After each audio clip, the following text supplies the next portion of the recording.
Hello students, हमारा पहला topic है पुरातात्विक स्रोत, उसकी प्रकृति एवं उपयोगिता।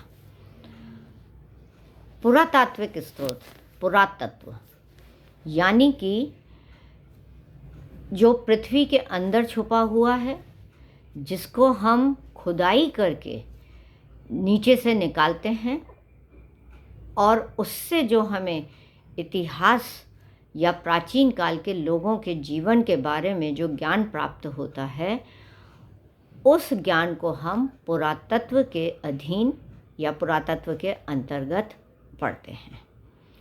पुरातत्व को अंग्रेजी में आर्कियोलॉजी कहा जाता है और यह यूनानी भाषा के दो शब्द आर्कियोस और लोगोस, इन दो शब्दों से मिलकर के बना है। आर्कियोस का अर्थ है पुरातन और लोगोस का अर्थ है ज्ञान, यानी कि आर्कियोलॉजी।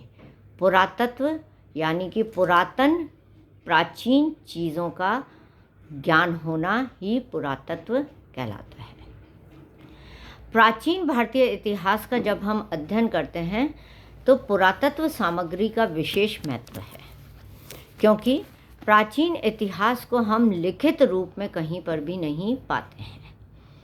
वह हमारे को चाहे हम सिंधु घाटी की सभ्यता ले लें या आर्य ले लें, महाभारत ले लें, रामायण ले लें, बौद्ध काल ले लें, बुद्ध के समय का ले लें, उस समय का लिखा हुआ हमें नहीं मिलता है। बाद में उससे संबंधित जो गुरुओं के द्वारा लिखा गया, हम उससे ज्ञान प्राप्त करते हैं। सिंधु घाटी सभ्यता की जानकारी पूर्ण रूप से ही हमारे को पुरातत्व से यानी खुदाई के द्वारा या खुदाई करने से वहाँ पर क्या क्या वस्तुएं निकली और उससे हमारे को क्या ज्ञान प्राप्त होता है, उससे पता चलता है। इतिहास के स्रोत के रूप में हम देखते हैं कि पुरातात्विक स्रोतों का दो प्रकार से महत्वपूर्ण योगदान उभर करके सामने आता है। पहला, वे एक स्वतंत्र प्रकाशक के रूप में, या हम उसको कह लें कि अपनी एक अलग आइडेंटिटी स्थापित वो करते हैं। और दूसरा, हम देखते हैं कि वो भारतीय इतिहास के उस प्राचीन स्वरूप को एक संशोधित रूप में उसको प्रस्तुत करते हैं। तो इस तरह से प्राचीन इतिहास को हम बिल्कुल एक नए स्वरूप में, क्योंकि आप अगर एग्जाम्पल लें तो कोई भी चीज़ खुदाई में हमारे को साबुत नहीं मिलती है, हमारे को उसको जोड़ जोड़ करके तैयार करना पड़ता है और फिर हम इतिहास की संरचना उस आइटम से करते हैं। जैसा कि आप सांची के स्तूप को ले लें, जब कनिंगम ने उसकी खुदाई करी थी तो सांची के स्तूप के हमारे को टुकड़े खुदाई में प्राप्त हुए थे। उन्होंने उन टुकड़ों पे जो चित्रकारी उकेरी गई थी, उससे उसको जोड़ करके पूरे सांची के स्तूप को पुनर्स्थापित करा था, यानी कि उसका एक संशोधित रूप हमारे सम्मुख प्रस्तुत किया। और उस संशोधित रूप से हम देखते हैं कि बुद्ध के जीवन की समस्त घटनाओं का चित्रण उस पर किया गया है और उससे हमारे को बुद्ध के जीवन के बारे में पता चलता है। तो इस तरह से हम देखते हैं कि एक जो ये पुरातात्विक स्रोत हैं, वे हमारे को एक स्वतंत्र आधार देते हैं इतिहास निर्माण का, और साथ ही एक संशोधित स्वरूप में इतिहास को हमारे सम्मुख प्रस्तुत करते हैं। इतिहास जो कि कई कालखंडों में विभाजित हो चुका है, जिसके हमारे को टुकड़े टुकड़े में उसकी स्थिति का हमें प्राप्त होता है। तो ऐसी स्थिति में हम इस पाषाणकालीन सभ्यता का या सिंधु घाटी सभ्यता का, इन सब सभ्यताओं के विविध पक्षों की जानकारी संशोधित रूप में हमें प्राप्त होती है। इस प्रकार से ऐतिहासिक रूप में हम देखते हैं कि पुरातात्विक स्रोतों का काफ़ी महत्व है और इसी महत्व के आधार पर हम उसको इतिहास के निर्माण में एक महत्वपूर्ण, विश्वसनीय, प्रामाणिक और दोष रहित स्रोत मानते हैं। ये तो आप भी जानते हैं इतिहास के विद्यार्थी के रूप में कि इतिहास बिना स्रोतों के नहीं बनता है। यानी कि जब भी कोई इतिहास लिखा जाता है, आप जितनी भी पुस्तकें पढ़ रहे हैं इतिहास की, क्या आप सोचते हैं और समझते हैं कि ये पुस्तक बस किसी ने लिखी और लिख करके आपको दे दी? नहीं, उसको लिखने के लिए हमारे को वह घटना कैसे उत्पन्न हुई, कहाँ से उसको हमारी को जानकारी प्राप्त होती है, ये जो जानकारी जिस जगह से हमें प्राप्त होती है वही स्रोत माना जाता है। तो इसी प्रकार से तभी हम इतिहास की रचना करते हैं और इतिहास हमारे सम्मुख आता है।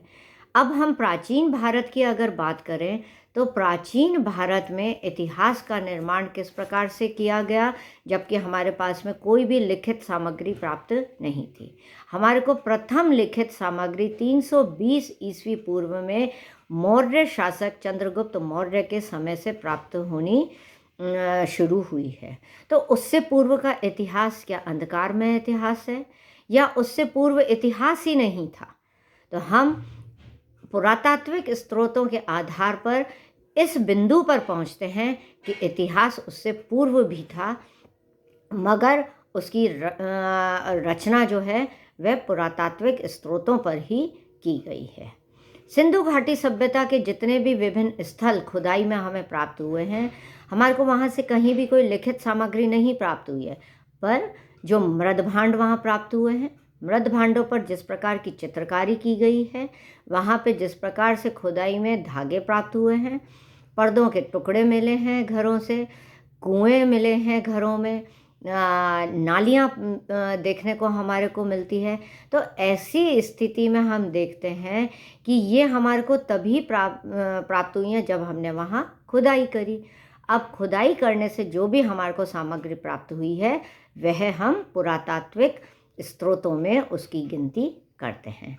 तो जितने भी भवन हैं, स्मारक हैं, ये सोने चांदी के तार जो हमारे को प्राप्त हुए हैं, हमारे को वहाँ से जो मोतियाँ प्राप्त हुई हैं, जितने भी ये कच्चे मोती जो और तरह के हमारे को विभिन्न मिनरल्स के रूप में प्राप्त हो रहे हैं, और हमारे को वहाँ पे जो मुद्राएं प्राप्त हुई हैं, उससे हम इतिहास की रचना करते हैं और वह हमारे को इतिहास की जानकारी देता है। तो इस प्रकार से ऐतिहासिक पुरातात्विक स्रोत इतिहास का एक महत्वपूर्ण स्रोत माना जाता है। इसकी वैज्ञानिकता या प्रामाणिकता को हम कैसे मान सकते हैं? तो दो हमारे पास में इसके साधन होते हैं। पहला तो कार्बन डेटिंग। आपने खुद ने सुना होगा कि वैज्ञानिक जितने भी हैं वह कार्बन डेटिंग के माध्यम से किसी भी वस्तु की प्राचीनता की जानकारी प्राप्त करते हैं, यानी कि वह कितने वर्ष पुरानी है। उससे बिल्कुल सही अनुमान लगा लिया जाता है कि यह इतने समय पूर्व की वस्तु है। तो सिंधु घाटी सभ्यता की जानकारी हमारे को कार्बन डेटिंग से ही प्राप्त हुई है और सही जानकारी हमें मिली है। दूसरा एक स्वरूप होता है जिसको हम स्ट्रेटिफिकेशन कहते हैं, यानी कि परतों में, स्तरों में जो हमारे को चीज़ एक के बाद एक जो ऊपर लगती जाती है, जो एक लेयर की तरह से वो एक के ऊपर एक जमती जाती है, उसकी जब हम खुदाई करते हैं तो वह कितनी लेयर्स में हमें प्राप्त हुई है, और उस लेयर से प्राप्त होने के पश्चात उसकी भी कार्बन डेटिंग की जाती है। तो इन दो माध्यमों से हमारे को पुख्ता जानकारी प्राप्त होती है, जो जानकारी हमारे को कभी भी साहित्यिक ग्रंथों से प्राप्त नहीं हो सकती है, जो हमारे को उस समय के जो लिखित ग्रंथ हैं उसको हम सही नहीं मान सकते हैं। क्योंकि साहित्यिक ग्रंथों में हम देखते हैं कि इतिहास कथा के रूप में आता है, कहीं लेखक की कल्पना के रूप में आता है, कहीं वो बहुत ही अभिव्यक्ति प्रशंसा के रूप में ज़्यादा ही कर देता है, कभी वह खुद ही इतना बायस्ड या पूर्वाग्रह से ग्रसित होता है कि वह अपनी जानकारी शुद्ध रूप में नहीं दे पाता है। तो उसमें इतिहासकार के लिए यह मुख्य है कि वह ऐतिहासिक तथ्यों को किस प्रकार से ढूंढ करके निकाले। इसके विपरीत अगर हम पुरातात्विक स्रोतों को देखते हैं तो हम किसी भी काल के पुरातात्विक स्रोतों को हम पारदर्शी और दोष रहित एक दस्तावेज मान सकते हैं, क्योंकि उसको हम कार्बन डेटिंग से बिल्कुल सही अंदाज़ा हम लेते हैं। इस प्रकार से साहित्यिक ग्रंथों के को हम के बनिस्बत या उसकी बजाय हम पुरातात्विक स्रोतों को ऐतिहासिक तथ्यों के रूप में हम पूर्ण रूप से स्वीकार कर सकते हैं। इसके अतिरिक्त हम देखते हैं कि साहित्यिक ग्रंथों को हम इसलिए भी स्वीकार नहीं कई बार कर पाते हैं कि ग्रंथों की प्रतिलिपि हमारे को प्राप्त होती है। हमारे को शुद्ध ग्रंथ कई ग्रंथ हैं जो हमारे यहाँ पे अभी हिंदुस्तान में है भी नहीं, कोई चाइना ले गया, कहीं हम देखते हैं कि महानामा और वह श्रीलंका से हमें प्राप्त हुआ है, तो हमारे को प्रतिलिपियाँ प्राप्त होती हैं। इन प्रतिलिपियों में कई बार यह आशंका होती है कि उसमें अपने हिसाब से कोई भी जना परिवर्तन कर सकता है, या प्रतिलिपि में हमारे को वही स्वरूप प्राप्त होता है जो वह हमारे को फोटोस्टेट करके भेजता है। तो हो सकता है कि कई प्राचीन प्रकरण जो उसकी दृष्टि में, जो इंसान हमारे को वह भेज रहा है, तो उसकी दृष्टि में वह इम्पोर्टेंट नहीं हो और हम उसके द्वारा भेजे हुए तथ्य को ही सही मान करके इतिहास की रचना कर दें। तो इस प्रकार इतिहास में हेर फेर की संभावना होती है और उस हेर फेर से बचने के लिए ही हम देखते हैं कि हम पुरातात्विक स्रोतों की ओर आगे बढ़ते हैं और उसको ही हम सत्य मानने की कोशिश करते हैं। साहित्यिक ग्रंथों में लेखक अपने दृष्टिकोण से लिखता है, तो उसका दृष्टिकोण कई बार पूर्वाग्रह से ग्रसित हो सकता है और वह सही भी नहीं हो सकता है। तो एक सही चित्र प्राप्त करने में वह बाधक हो सकता है। इसलिए हम पुरातात्विक स्रोतों को ही सत्य मानते हैं। हम पुरातात्विक स्रोतों को झुठला भी नहीं सकते हैं। उदाहरण के लिए हम भीमबेटका की चट्टानों को ले लें।